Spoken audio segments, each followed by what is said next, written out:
we're going to talk about nudging.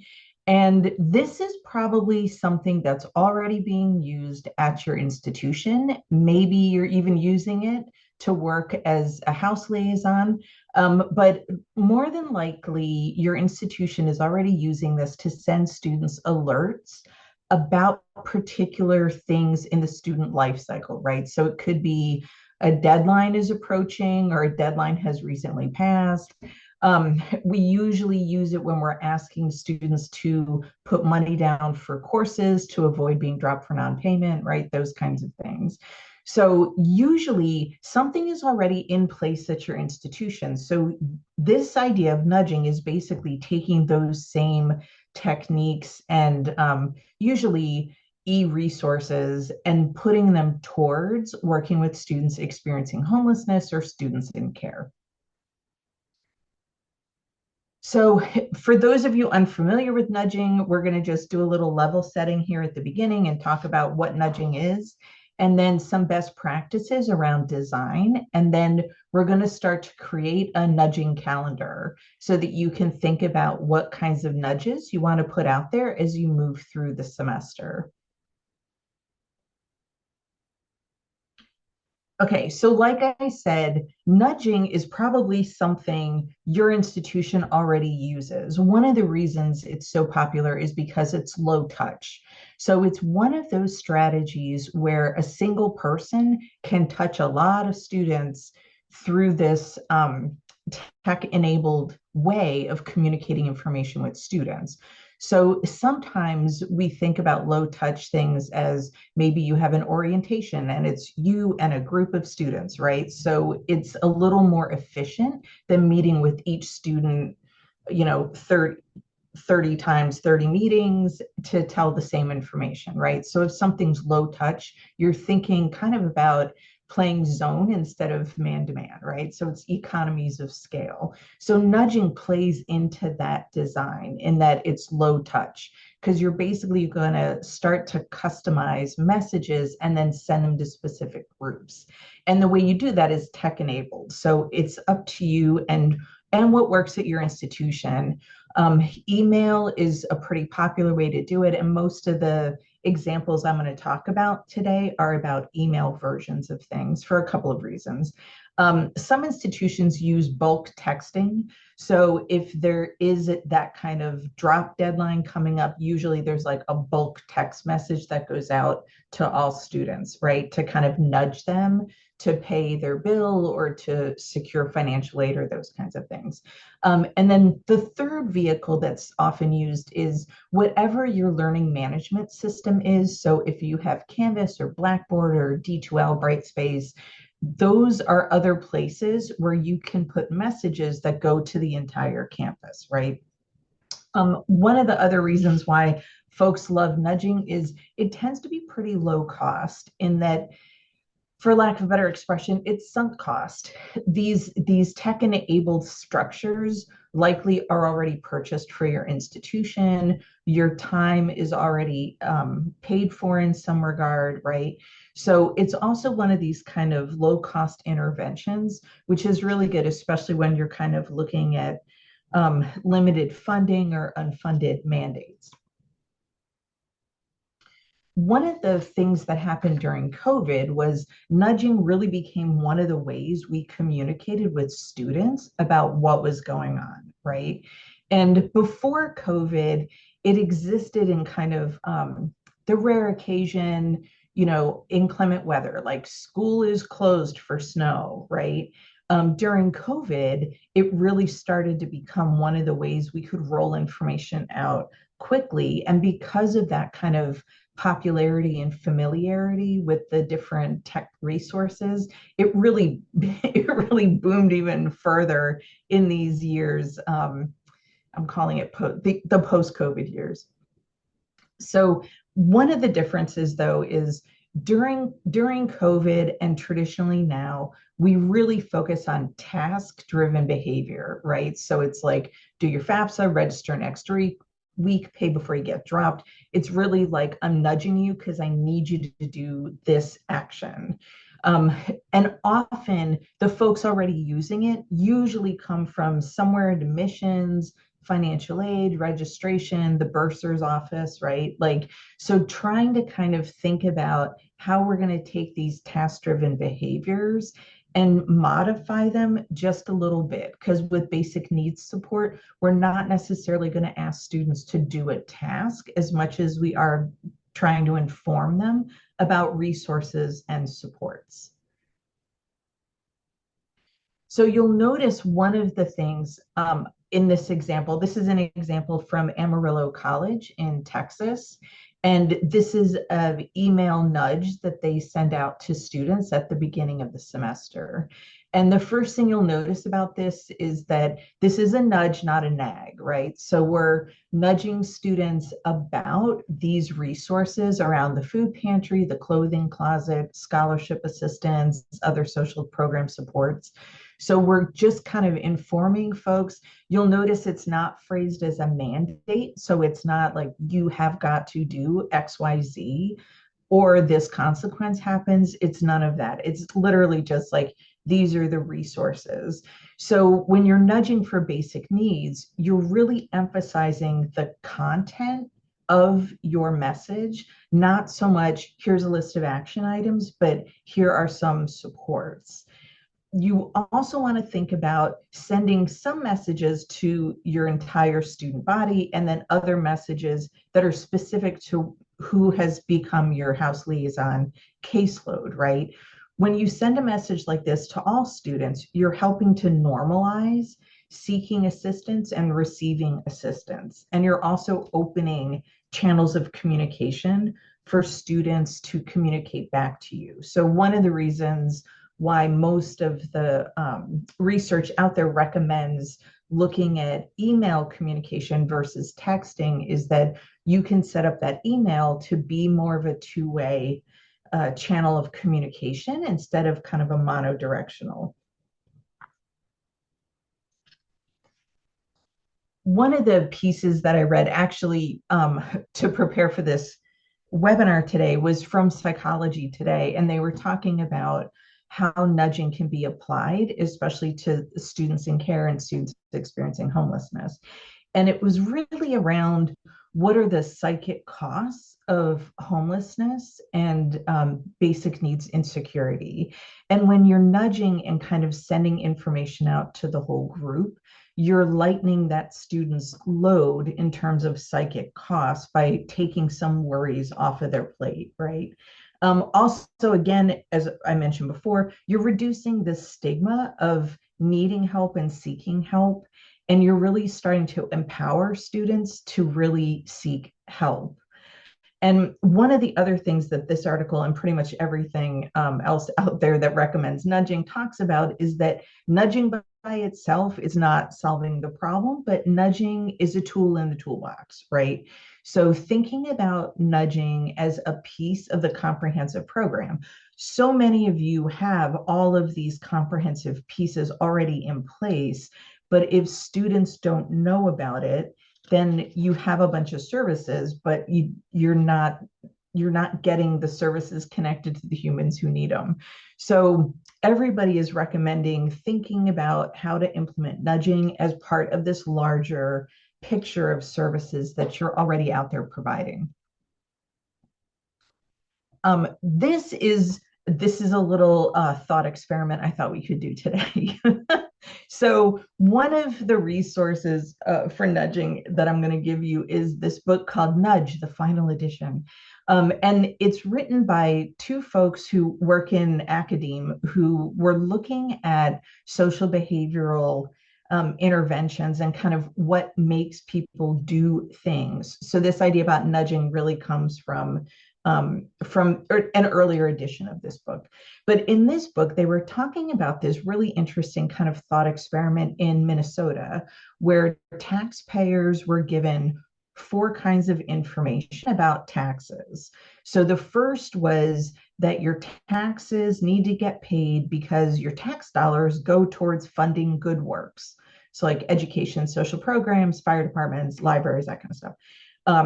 The second piece of information was that if you don't pay your taxes, that it's punishable by, fines and other unpleasantries. The third was that tax help was available for folks if they needed some help figuring out what their taxes needed to be.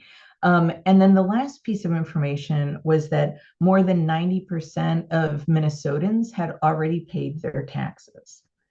So when they gave folks these four types of information, one of the four was most compelling.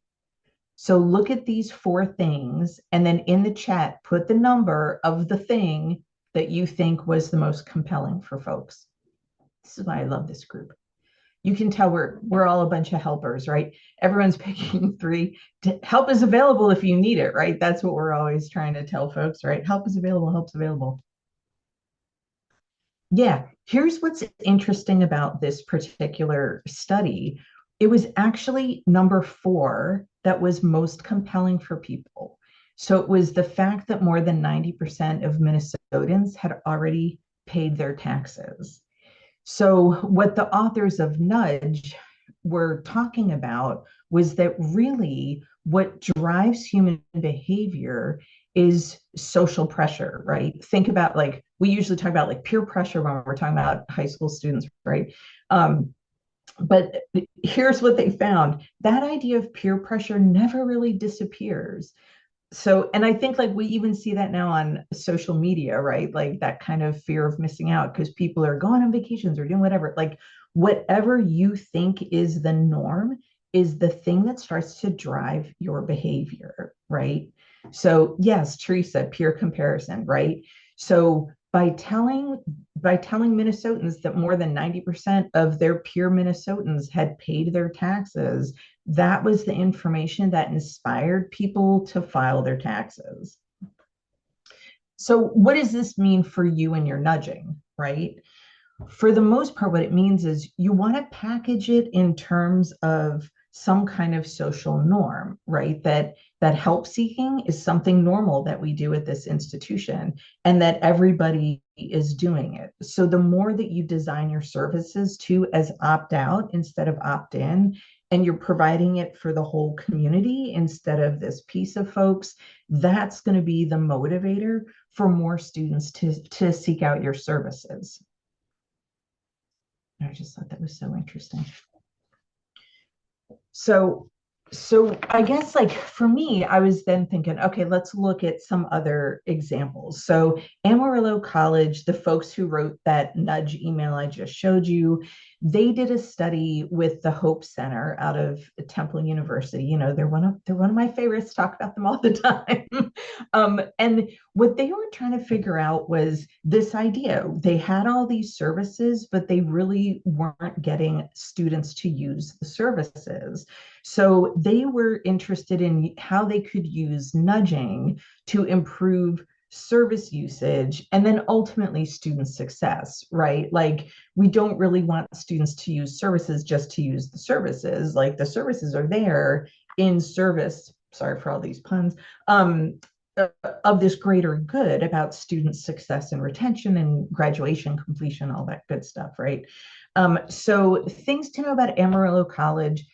They're in Texas. They're a Hispanic serving institution. They really were researching this question about if we address the gap in student knowledge about the services and resources, then will that increase service usage? And then again, using nudging as the mechanism. One of the other things I thought was kind of interesting about this was when they were, sorry, this is a warm little rabbit hole I'm going to take you down. They were interested in doing this research, but they realized that you didn't want to organize something in a way where services would be denied to students who were not in the research group. So, or the intervention group. So they really designed it so that services were still available to everybody. The thing that kind of what separated folks out was whether or not they got nudges about the resources, but the resources were still open for everyone. I just kind of feel like that's important to know. And then the kinds of services they had were the kinds of services you all are probably providing in terms of case management, emergency financial resources, assistance applying for public benefits, transportation, childcare, scholarship applications, academic coaching, career coaching, textbook lending, personal counseling, right? Like all of those kind of good things. And what they found was that nudging had a positive effect on service usage. It also had a positive effect on satisfactory academic progress for students in developmental coursework.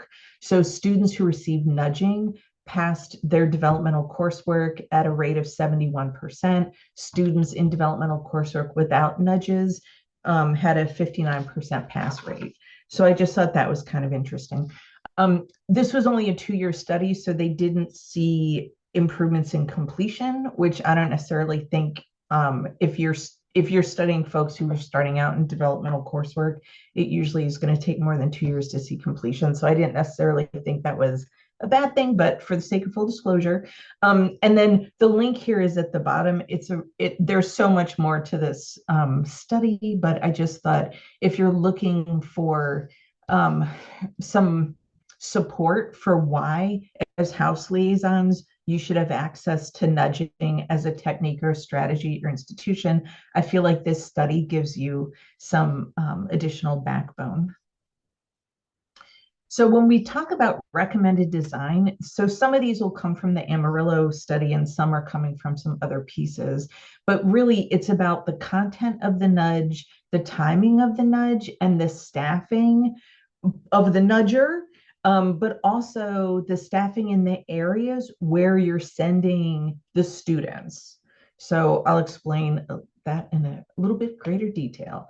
So when we think about content, the first thing is to really be intentional and be specific. I was thinking about how many of you were getting nudging emails from me or from my associate this week, right? So we had you fill out a survey about what are the kind of all the pieces of the house liaison duties and like where are you at with those things. So in the emails we're sending back to you, we're being really intentional and really specific. So we're looking at your survey responses, we're identifying resources specific to those responses, right? And we're responding to you. There is a certain amount of form letterness to what you're getting from us. If you all were to compare the emails that you're getting from me, you'll notice the format is similar, but the content is really specific to you.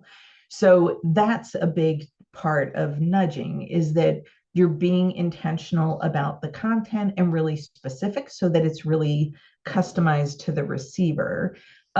You'll also notice in the nudging that for the most part, I'm not telling you like, this is what you need to do and you need to do it by. I'm laying it out there for you as these are some resources for you in the event you need to do this or you decide to move on this, right? Like these are resources and supports that are available.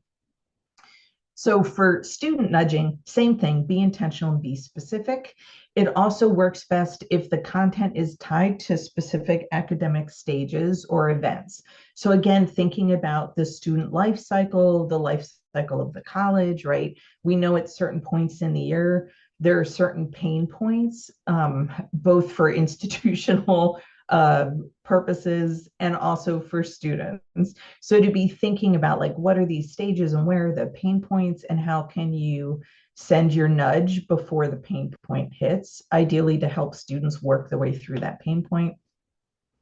And again, we're trying to do this in a way that's a norming behavior, right? So you want to describe supports and resources that are available to all the students and emphasize bounty, not scarcity. One of the things that comes up over and over again in the literature is how students don't access the services partially because they think their case is not extreme enough to warrant taking scarce resources.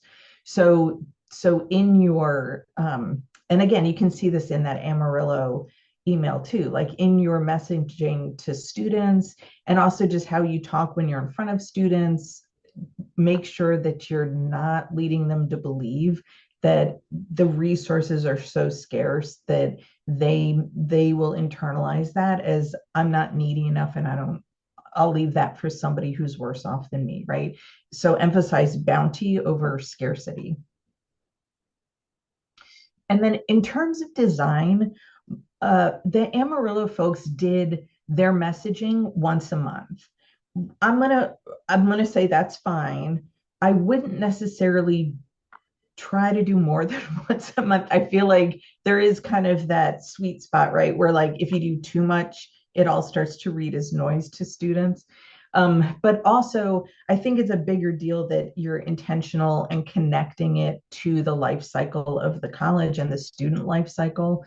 So there may be months where you realize like, oh, like I do need to do two, like one here and one there. So you know your institutions and you know your students general guidelines once a month.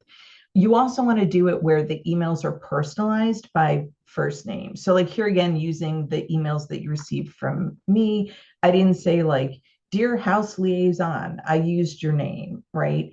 If you're doing something that's kind of a large scale email, you can still personalize by first name by using kind of a mail merge feature.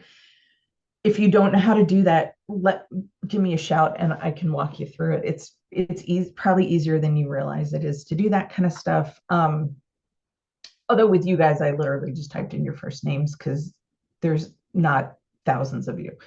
So thinking about how to incorporate their first name and other kind of personal touches. As always, you're going to use plain language and supportive tone, and you're going to try to keep it to 300 words or less, which is about 20 lines of text. Again, if you look back at the nudging emails I sent you all, I did not adhere to the 20 lines. So do better than I do, I guess is the message there. And really one of the most important factors they found was that the nudges need to come from a human and not a robot. Like, so don't use AI to send it out or the chatbots to send it out. It really needs to come from a human and ideally a human's email. But you can send it from whatever that group email is that you've designed for your house liaison duties. So if you have kind of a generic house liaison at da da da edu, that's fine. You just need to make sure that someone is monitoring that channel, and in case students are responding to the nudges in email, that you have somebody who can then reach back out and say, hey. The other thing I think is really kind of interesting about all of this is you're going to get some data that can help you lobby for what you need, what students need. You can show the effectiveness of nudging and of your supports. So be thinking too about what are the pieces of data that we're really going to look at. So again, like with Amarillo, they were looking at specific things around success and satisfactory academic progress and student completion. But you can look at those kinds of things, but you can also kind of look at whatever you think would really make the most sense for you. And then for capacity and collaborations and capacity, there are a couple big ticket items here. The first one is to be thinking about what are the other institutional message and kind of what's their life cycle, right? So I keep using the drop for non-payment. If you know that that message is going out, try not to schedule your message at that same time, right? We're not trying to bury students alive in messages, but you'll have to figure out what are the other institutional messages that are going to students and what's that calendar and where's there room for you in there. And then this idea about checking with campus partners about capacity and timing is another important thing. You need to make sure you're communicating with wherever the areas of the campus are where students may go because they've read your nudge. So if your nudge is talking about here are all the services and you feature tutoring as one of those services, make sure that you check with your tutoring center first and that they're staffed up with enough tutors, right? There are certain points in the year, usually in the beginning as we're kind of just getting everything on its feet, we may not have a whole lot of tutors scheduled then. So maybe don't send the student, like your nudge may send students places there are not folks to work with them. Or similarly, if you're going to mention the food pantry, make sure your food pantry is well stocked first, right? In the event that students respond to this nudge and they end up going to the pantry, you want to make sure when they get there, there's, again, bounty over scarcity. Make sure it's got a lot of stuff in there for them. Um, and then again, timing. Like, I think sometimes there's this dissonance that occurs with students where they'll get an email about being dropped for non-payment and then an email about, we really want you to succeed here. And I think sometimes for students, the messaging is just dissonant, right? Like there are these kind of opposite messages that sometimes students are receiving. So to be thinking, hey, your message coming before the drop for non-payment would probably be good because in it you could include resources to help them not get dropped for non-payment. The literature also talks about peer-to-peer messaging. And I think that's a great idea if we think about kind of a broader use of the word peer, right? So I think students experiencing homelessness or students in care may be kind of at their capacity for life. So I think this idea of peer-to-peer messaging can also work if maybe it's like student government are the peers that do the peer-to-peer messaging. Or if you have like a social justice club, maybe they're the folks that do the peer-to-peer messaging, right? So it doesn't have to be literally like somebody who fits this same kind of demographic. It can be someone who is another college student who does the outreach and says, hey, this worked for me, or do you know we have this resource? And then finally, faculty is the other big group for collaboration and capacity. They have a lot of face time with a lot of students.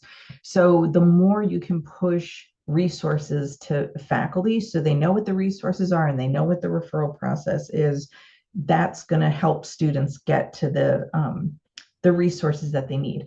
I also was thinking about how in the act, it specifies that the liaisons need to train the institution's employees about how to identify students experiencing homelessness and then how to refer those students to the liaison. And I was thinking you could use nudging as your mechanism for training. So to be thinking also about kind of, you can roll information out to faculty about what are the resources, how to get students connected, but you could also give them information about how to identify students experiencing homelessness as like a professional development nudge, right? So there are some kind of interesting ways I think you could use nudging to kind of help you work through the laundry list of things that liaisons need to tackle at their institutions. Okay, so with the remaining time today, we're going to attempt to create a nudging calendar. So first, I'm just going to kind of talk about some recommendations, and then we're gonna attempt, if the technology doesn't make me cry today, we're going to attempt it together. So I was kind of thinking again about similar kind of calendars you may already have at your institution or you may have seen. So this one here on the right is by EAB, and it's the community college advising, different advising campaign nudges, basically. And you can see they put it into these buckets of before term, start of term, end of term, and any time. I add an extra one in there as midterm because I feel like midterm is fraught. So when we're thinking about the life cycle of the college, like what are the messages we want to send students before the beginning of the term, at the start of the term, in the middle of the term, and then toward the end of the term. And the maps I'm going to have you all work on. There is also this bucket for any time, so I didn't entirely scrap that. And this particular map is a little more sophisticated than what I'm even recommending. If you want to work towards something this fancy, by all means, I will not hold you back. But you can see how EAB has also kind of called this in terms of buckets in before term. The aqua stripe is for all students. The green stripe is for first term students. The purple is for selective admission. And then the blue is for students preparing to graduate. So again, if you want to think about like you're going to send nudges, but you do kind of want to customize that list so that you're not sending a nudge out to 3,000 students or 1,000 students, but really trying to be able to customize the language, think about kind of which students need which supports as you toggle through. And so that's kind of thinking about the life cycle of the college, but then again, the pain points for the students. So like when there are deadlines or drop dates or for me, I feel like spring break, winter break, and summer Fridays are things we don't usually think about how those impact students. So spring break, the building is usually open, but perhaps for smaller windows of time. Winter break, the buildings usually close down for a week, 10 days, 2 weeks, depending on kind of where the break falls in the calendar. And then summer Fridays, just the building being closed either all day Friday, half a day Friday, depending on how your institution handles summer Fridays.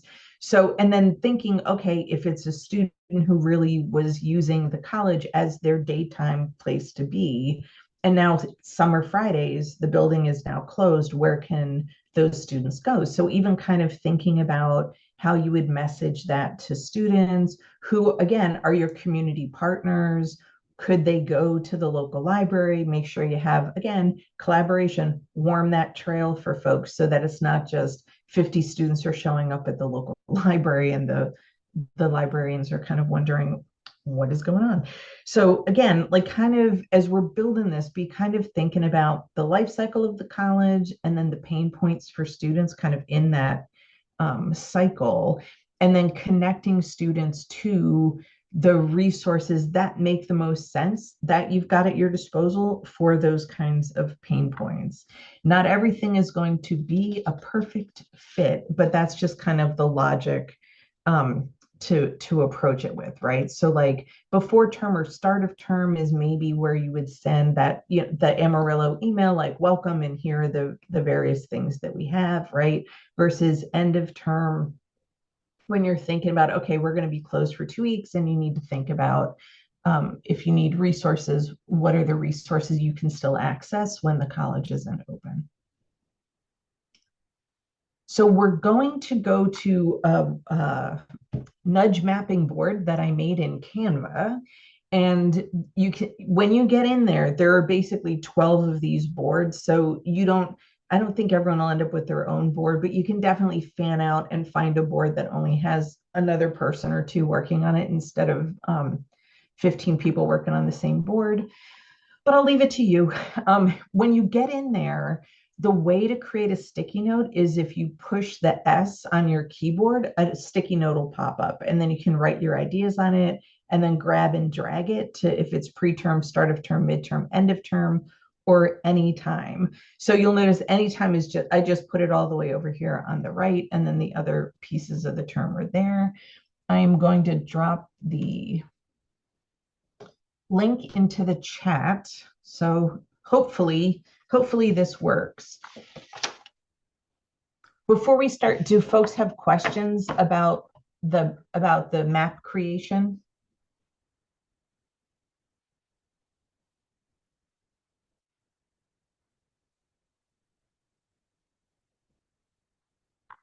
Okay, I'm going to take that as a good sign. So it's about 20 till, what if we take like maybe just like 10 minutes to kind of work on this, and then we'll come back together and talk a little bit at the end about what you all put onto the map and just a few other resources and odds and ends, okay? Hey Patty, this is Mary. Um, I'm not so sure if you can see what I've done, uh, but our semesters are 16 weeks. And so I just went through, just kind of started at week 0, the week before the semester starts, and just thinking of some ways that we could collaborate with our admissions team, because we do ask these questions on the application as well. Um, and getting a list of who those students are, sending them a welcome email introducing, who we are and how to contact us. And then for week one, which is something that we already do, is just sending out a campus-wide email to our faculty, reminding them of the house process and how to access the intake form. Um, and then usually week two, we like to let students get settled into the semester before we email them. And so week two, we'll email them as well on how they can access that intake form. Something that we're not doing, but this exercise has kind of helped me to, think through is, midterm, we do have an academic alert system. And so we could, work with our student success team to identify who those students are, because likely if they're struggling in classes, they might, have some underlying um, causes to that, right? That we might be able to support. And so sending them a nudge. And then at week 8, we could reach out to those who have gone through the process just to begin tracking success with our services, or if additional services are needed, and beginning to record outcomes for those students. And then I didn't get to any time, but for end of term, I thought one of the things that we could do is, just to follow up with all the students that we made contact with through the semester, whether they self-reported or someone referred them, and just cross-reference to see which of them are completing their programs, to see if they need any additional service with end of term costs like graduation. Yep. That's fantastic. Thanks so much, Mary. And I'm glad you were even able to think like, okay, these are the pieces we already do. And then these are the pieces that like, we haven't really thought about that, but this is maybe something that could work there. And I enjoyed too that you have faculty and staff looped in pretty much from jump in the semester. I think that's a great strategy. And again, like they are probably another group that you could also nudge again around midterm, because I feel like usually between like weeks 8 and 13 are where students start to really feel the weight of the semester, and then so do the faculty. So yeah, that was great as always, Mary. Thank you. And I will attempt to save that Canva whiteboard and then send it to you so you don't all lose the work that you engaged in today. Okay. Does anybody else have ideas or things that they figured out that they want to share?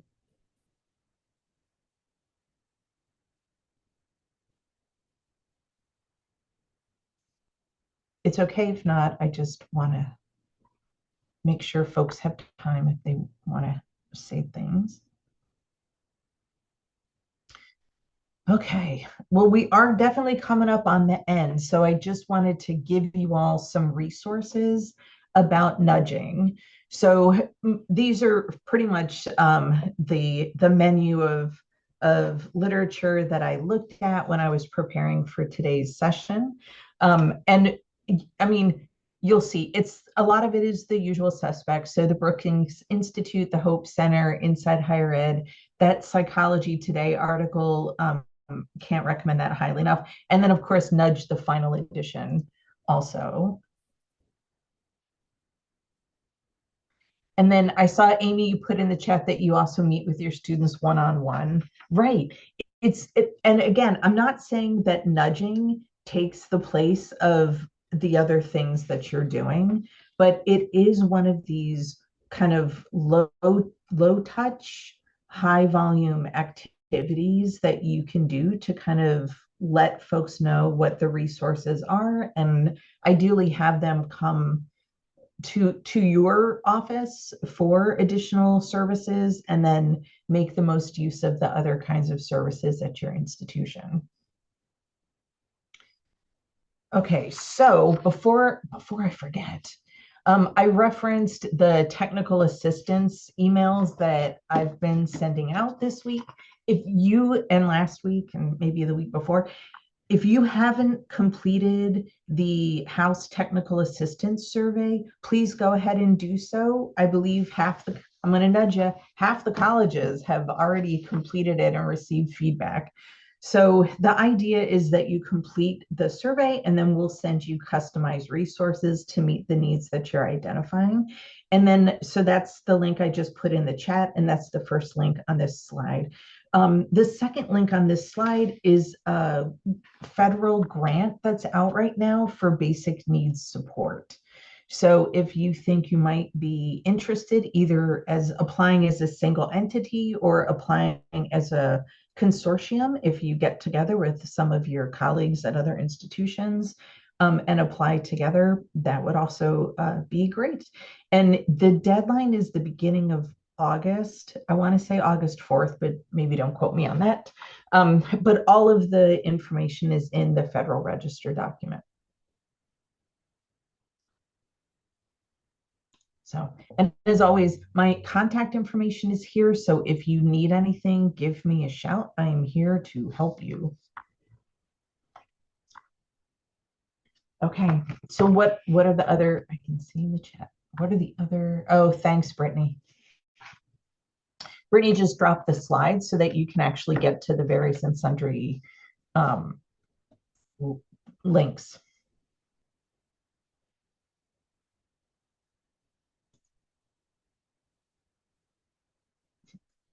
Thanks for coming, Dina. I know this is a crazy time of year for everyone, so thank you all for coming. I'll stay on the call a few more minutes if there are things you all want to talk about. Yes, thanks again, Patty. I really appreciate you coming, and sorry to be late. You're right. It's a wildly busy time for folks. So I appreciate everyone who was able to be here. Thanks, Dina.